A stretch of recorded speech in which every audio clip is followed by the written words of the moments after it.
Hello everyone, मेरा नाम है सौरभ त्रिपाठी। आज ये बहुत इंपॉर्टेंट क्वेश्चन है, पहले इसको आप स्टार मार्क कर लीजिए, उसके बाद हम शुरुआत करेंगे। डार्क ऑक्सीजन हाल ही में कहाँ पाया गया था? डायरेक्ट आंसर इसका है पैसिफिक ओशियन। अब हम जानते हैं इसके बारे में कि एक्चुअल में है क्या और ये क्यों इतना इंपॉर्टेंट है। ये बेसिकली पाया गया था हवाई और मैक्सिको का एक सी बेड है, वहीं के आसपास पाया गया था और उस जोन को नाम रखा गया है CCZ, क्लेरियन क्लिपर्टर जोन। अब इसको हम डार्क ऑक्सीजन क्यों कहते हैं? पूरी दुनिया का 50% ऑक्सीजन ओशियन से प्रोड्यूस होता है। ओशियन के अंदर बहुत सारे प्लैंकटन पाए जाते हैं, यहाँ पे अलगाई पाए जाते हैं और बहुत सारे प्लांट्स होते हैं जो तैरते रहते हैं, ड्रिफ्ट करते रहते हैं। जब सन रेज पड़ती हैं, समुद्र के पानी के अंदर जाती है, वहां पे फोटोसिंथेसिस होता है और ऑक्सीजन रिलीज होता है। लेकिन डार्क ऑक्सीजन में कोई फोटोसिंथेसिस नहीं पाया गया था। जब साइंटिस्ट हवाई और मैक्सिकन प्लेन में, जो कि सी बेड है बेसिकली, वहां पे गए थे तो उन्होंने देखा था कि वहां से ऑक्सीजन निकल रही है। इतने गहरे अंधेरे में ऑक्सीजन कैसे निकल सकती है? तो उन्होंने पाया कि यहाँ पे नॉड्यूल्स यानी कि छोटे छोटे टुकड़े पाए जाते थे जो कि कोबाल्ट, निकिल और रेयर अर्थ मेटल्स के थे और इन्हीं रेयर अर्थ मेटल्स के कारण ऑक्सीजन रिलीज हो रही थी। अब ये क्यों रिलीज कर रहे थे, मैं आपको इसका व्यवहारिक एग्जांपल बताता हूँ। अगर आप किसी बैटरी को पानी में डुबो देंगे तो बैटरी क्या करेगी? ऑक्सीजन हाइड्रोजन को अलग कर देगी और पानी की फिज यानी कि बुलबुले निकलने लगेंगे, जैसे कि आप कोल्ड ड्रिंक्स में देखते हैं। तो ये मेटल्स बेसिकली वहां से ऑक्सीजन सेपरेट कर रहे थे और वो भी बिना किसी सनलाइट के। इसीलिए इनको डार्क ऑक्सीजन कहा गया, क्योंकि ये गहरे समुद्री पानी के अंदर थे और कोई सनलाइट वहां पे नहीं थी। अगला क्वेश्चन हमारा फॉरेस्ट को लेके है। विश्व की वन स्थिति रिपोर्ट किसके द्वारा पब्लिश की जाती है? तो ये पब्लिश की जाती है FAO, food and agricultural organisation. आइए इसके बारे में जानते हैं। इसका जो थीम था इस बार वो था accelerating forest solutions through innovation, यानी कि नवाचार के माध्यम से वन समाधानों में तेजी लाना है। और भारत की रैंकिंग 3rd रही है नेट फॉरेस्ट गेन में।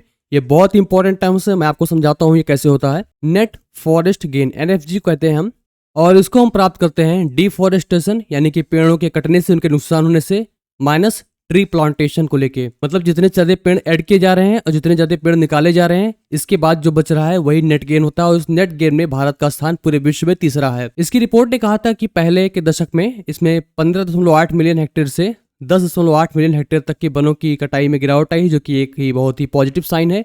और भारत में वन क्षेत्र कुल कवर यानी कि फॉरेस्ट एरिया जो कवरेज है वो 21.71% ही टोटल है। अगर 100 स्क्वायर फुट एरिया है भारत का, तो 21.71 स्क्वायर फुट में पेड़ लगे हुए हैं।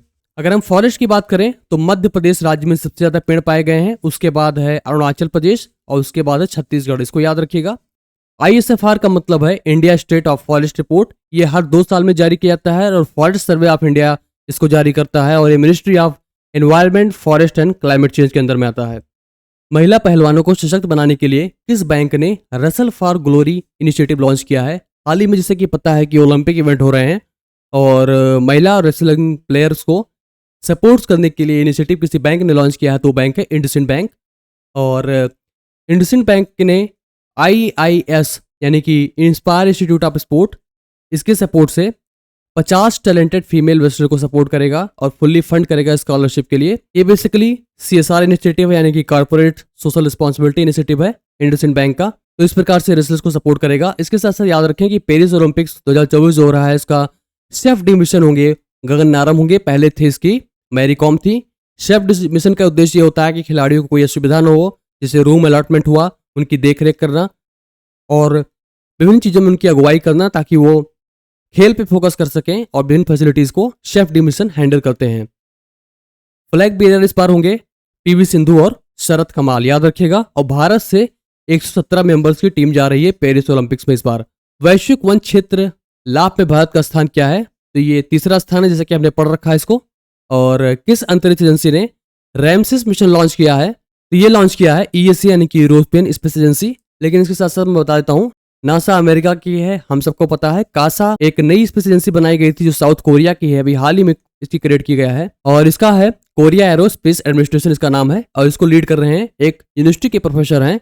रैमसेस मिशन का उद्देश्य था कि पृथ्वी के करीब से एक एस्टेरॉयड यानी कि क्षुद्रग्रह गुजरने वाला है और उस पर सैटेलाइट या कुछ उपकरण लॉन्च करके यूरोपियन स्पेस एजेंसी उसका अध्ययन करना चाह रही है कि अगर वो धरती के पास से होकर गुजरता है तो ग्रेविटेशन का इफेक्ट उस एस्टेरॉयड पे क्या पड़ता है, कैसे चीजें प्रतीत होती हैं वहां से। तो इसको अध्ययन करने के लिए रैमसेस मिशन लॉन्च किया गया है। और जो एस्टेरॉयड आ रहा है उसका एक नाम है, वो नाम है एपोफिस, और ये 32,000 किलोमीटर के भीतर से गुजरेगा, यानी कि अर्थ के बहुत पास से गुजरेगा और बिना किसी चश्मे से इसको देखा जा सकता है।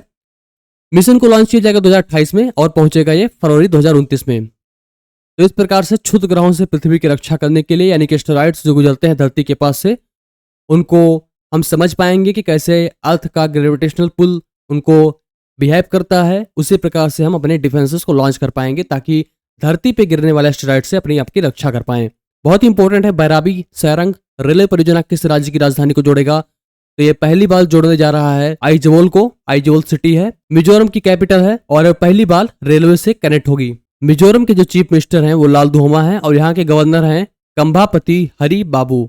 और आइजोल के जुड़ने के बाद से ये नॉर्थ ईस्ट का चौथा स्टेट कैपिटल बन जाएगा जिसको रेल लिंक से जोड़ा जा चुका है। 6 दिवसीय युद्ध अरब देशों और किस देश के बीच लड़ा गया था? अगर आप फ्लैग पहचानते हैं तो उसका उत्तर आपको पता चल गया होगा। तो ये था इजराइल और ये युद्ध लड़ा गया था जून वार के नाम से या 1967 अरब इजराइल वार कहते हैं या थर्ड अरब इजराइल वार कहते हैं। और जबकि मिडिल ईस्ट के बहुत सारे देश इसमें थे, कई सारे देश थे, उसके कमांडर थे, मिलिट्री कमांडर थे, उसके बाद भी इजराइल ने इस युद्ध में विजयी हासिल की थी। राजीव गांधी सिविल्स अभ्यास्तम किस राज्य द्वारा शुरू किया गया है? तो ये शुरू किया गया था तेलंगाना सरकार द्वारा। ये योजना सीएम रेवंत रेड्डी हैं तेलंगाना के, जो उन्होंने लॉन्च की है और ये 1 लाख रुपए की सहायता प्रदान करेंगे जो एलिजिबल स्टूडेंट्स हैं वो प्री की परीक्षाएं पास कर चुके हैं यूपीएससी सिविल सर्विसेज एग्जाम्स में। और अगर इस योजना से आप याद कर पाएंगे तो एक कोल इंडिया लिमिटेड की एक पहल थी, उसका नाम था निर्माण स्कीम थी। इसको लॉन्च किया गया था यूनियन मिनिस्टर ऑफ कोल जी किशन रेड्डी द्वारा। निर्माण स्कीम भी कोल इंडिया लिमिटेड की सीएसआई स्कीम थी यानी कि कॉर्पोरेट सोशल रिस्पॉन्सिबिलिटी स्कीम थी। इसमें भी 1 लाख रुपए की सहायता प्रदान की गई थी एलिजिबल स्टूडेंट्स को जो प्री की परीक्षा पास कर चुके हैं यूपीएससी सिविल सर्विसेज में। ये दोनों स्कीम 2 स्टेट्स की है। अगला क्वेश्चन हमारा है कोर्ट के बारे में है। अंतर्राष्ट्रीय न्यायालय का मुख्यालय कहाँ स्थित है? इंटरनेशनल कोर्ट ऑफ जस्टिस बहुत इंपॉर्टेंट है और इसका जो मुख्यालय है वो हॉग है।